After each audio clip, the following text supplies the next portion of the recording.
जय हिंद, नमस्कार। इससे पहले वाले वीडियो में हम लोग फंडामेंटल राइट के दो चैप्टर को पढ़े थे।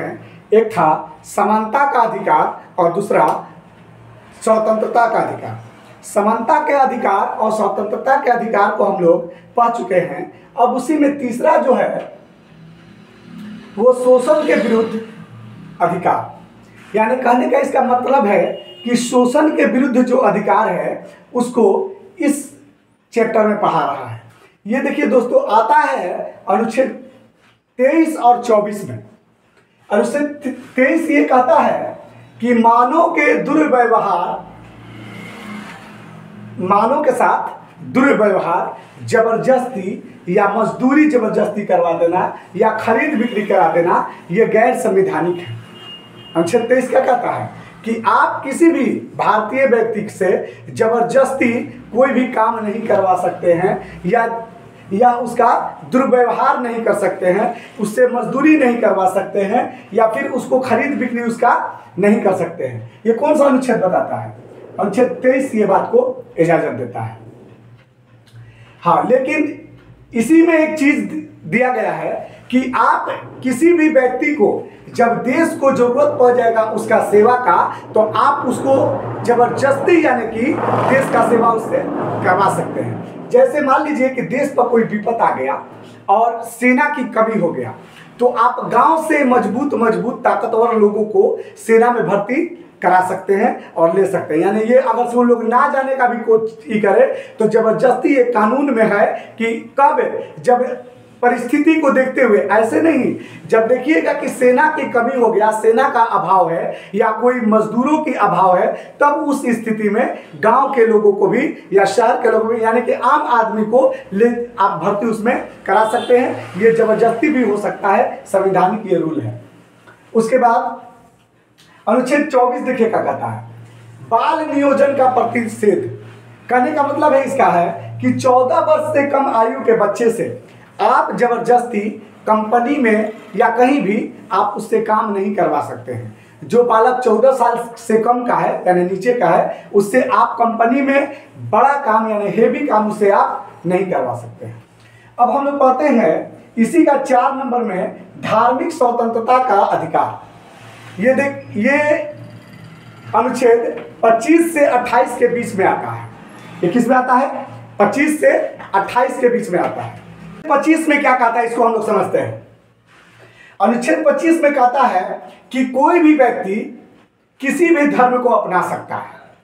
यानी हम लोग का अनुच्छेद 25 हमें इस बात का इजाजत देता है कि भारत का कोई भी व्यक्ति है वो कोई भी धर्म को अपना सकता है तथा साथ में उस धर्म का प्रचार प्रसार भी कर सकता है।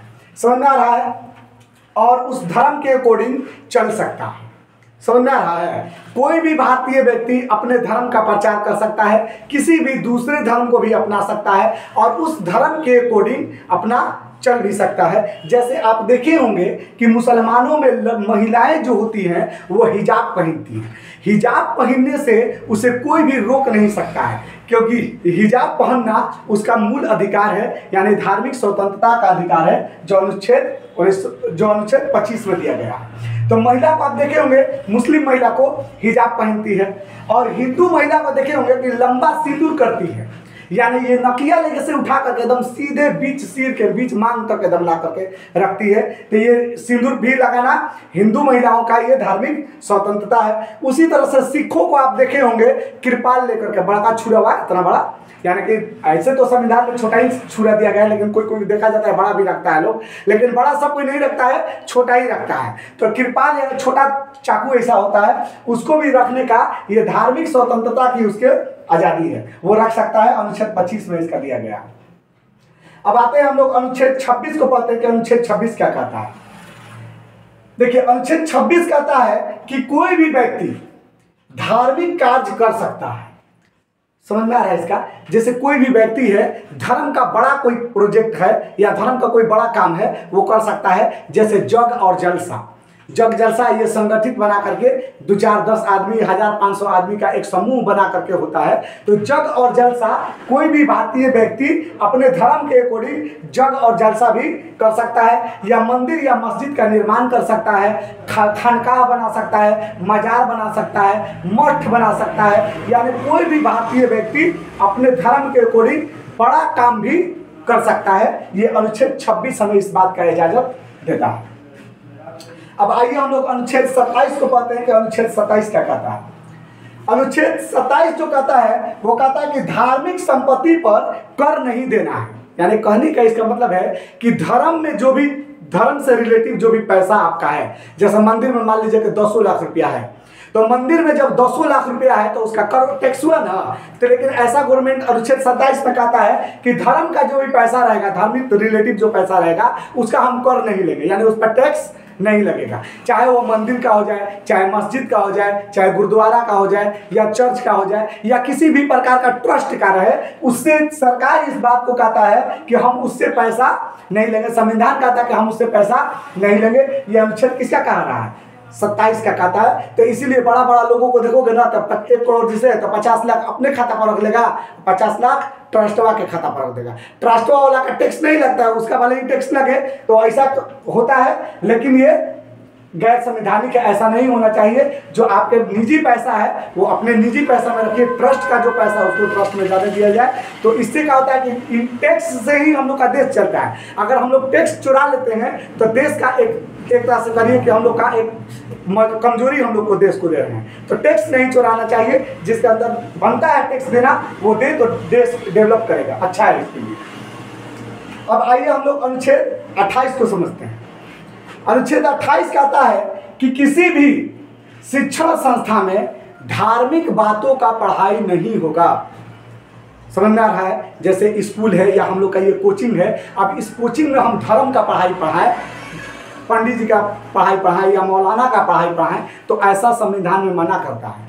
आप शिक्षण संस्था है, धर्म का पाठ यहाँ पर आप पढ़ाने के लिए नहीं आए हैं। यानी शिक्षण संस्था में कुरान, हदीस, रामायण, गीता, बाइबिल, इंजील, तौरेत, इन सबों का पढ़ाई नहीं होगा। शिक्षण संस्था में केवल उसी चीज़ का पढ़ाई होगा जो आम शिक्षण संस्था में पढ़ाई होता है। धर्म का पढ़ाई शिक्षण संस्था में नहीं होगा।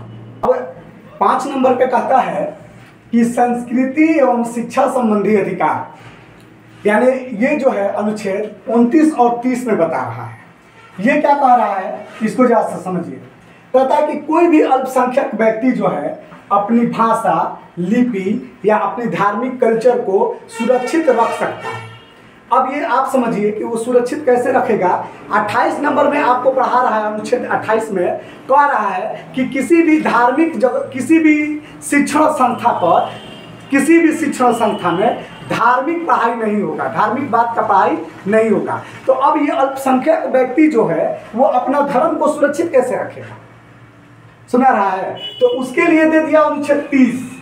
अनुच्छेद 30 में कहता है कि कोई भी व्यक्ति जो है भारत का, वो अपना अलग से संस्था बना सकता है। पढ़ाई का जो संस्था है वो अपना अलग से बना सकता है। फिर से जरा सा इसको समझिए क्या कहता है। अनुच्छेद 29 कहता है कि कोई भी अल्पसंख्यक व्यक्ति जो है अपनी भाषा, लिपि या धर्म का जो भी चीज़ है वो अपना अलग कर सकता है। फिर से जरा इसको समझिए। कहता है कि अनुच्छेद 29 में कहता है कि कोई भी अल्पसंख्यक व्यक्ति जो है अपनी भाषा, लिपि सुरक्षित रख सकता है। तो सुरक्षित रखेगा कैसे?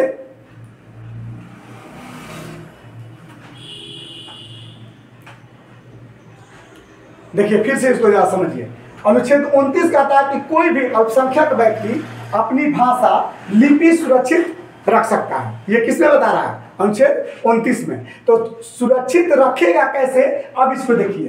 तो कहता है उसी में अनुच्छेद 30 में कहता है कि अपनी शिक्षा संस्था जो है वो अलग से कर सकता है। कोई भी व्यक्ति जो है अपनी शिक्षण संस्था अलग से कर सकता है। जैसे मान लीजिए कि मुसलमान है, अरबिक उसको पढ़ना है, कुरान शरीफ पढ़ना है, तो कुरान शरीफ तो स्कूल में पढ़ाई नहीं होता है, हम लोग का कोचिंग में कुरान शरीफ पढ़ाई नहीं होता है। तो अब वही बतवा को इसमें कहता है अनुच्छेद 30 में कि कोई भी अल्पसंख्यक व्यक्ति अपनी शिक्षण संस्था को अलग बना सकता है। तो मदरसा हो गया। अब मदरसा में आप जाइएगा तो ज़्यादा बल दिया जाता है अरबिक पढ़ाई पे।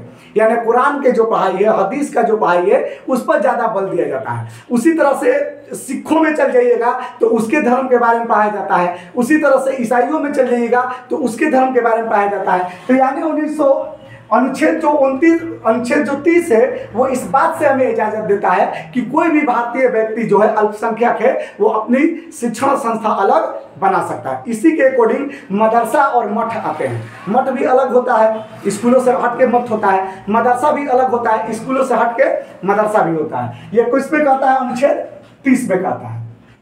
अब आइए हम लोग 6 नंबर वाला पढ़ते हैं, संवैधानिक उपचारों का अधिकार। इसको संविधान का आत्मा भी कहा जाता है, क्योंकि ये जो नंबर है ये मौलिक अधिकारों का रक्षक है। जरा सा इसको समझिए कैसे। बंदी प्रत्यक्षीकरण, यानी कि कोई भी व्यक्ति को आप बंदी बनाते हैं तो उसको 24 घंटे के अंदर में पुनः थाना में ले जा करके आप उसका जज के पास आप उसको पेश कर सकते हैं। यानी इसमें 5 प्रकार का रीत दिया है। एक है बंदी प्रत्यक्षीकरण, एक है परमादेश, प्रतिषेध लेख, उत्तरक्षण, एक है अधिकार परीक्षण। यानी इसके कहने का मतलब है, ये जो नंबर है कहता है कि अगर से उपरोक्त आप किसी से भी, यानी 6 को हम लोग फंडामेंटल राइट पढ़े ना, 6 फंडामेंटल राइट में आप किसी से भी अगर असहमत हैं या आप कोई भी आपको संतुष्ट नहीं है किसी भी चीज से, तो आपको अनुच्छेद 32 का रीट नंबर 5वां आपको ये आदेश देता है कि आप किसी भी सुप्रीम कोर्ट में या हाई कोर्ट में आप अपना मर्जी अर्जी लगा सकते हैं। समझ रहा है? कहता है कि आप अगर से यदि उपरोक्त किसी से भी आप अगर से संतुष्ट नहीं है तो हाई कोर्ट में या सुप्रीम कोर्ट में आप अपनी अर्जी को लगा सकते हैं। आप अपनी अर्जी लगाने के लिए स्वतंत्र हैं। इसीलिए कहा गया है कि तुम्हारी हर सवालों का मैं मुकम्मल जवाब हूँ, तुम्हारी हर सवालों का मैं मुकम्मल जवाब हूँ, मुझे पढ़ मैं भारत की संविधान। मैं उम्मीद करता हूँ कि आपको फंडामेंटल राइट का जो 6 नियम पढ़ा दिया गया है वो 6 नियम बहुत अच्छा से समझ में आ गया होगा। तब तक के लिए जय हिंद, नमस्कार।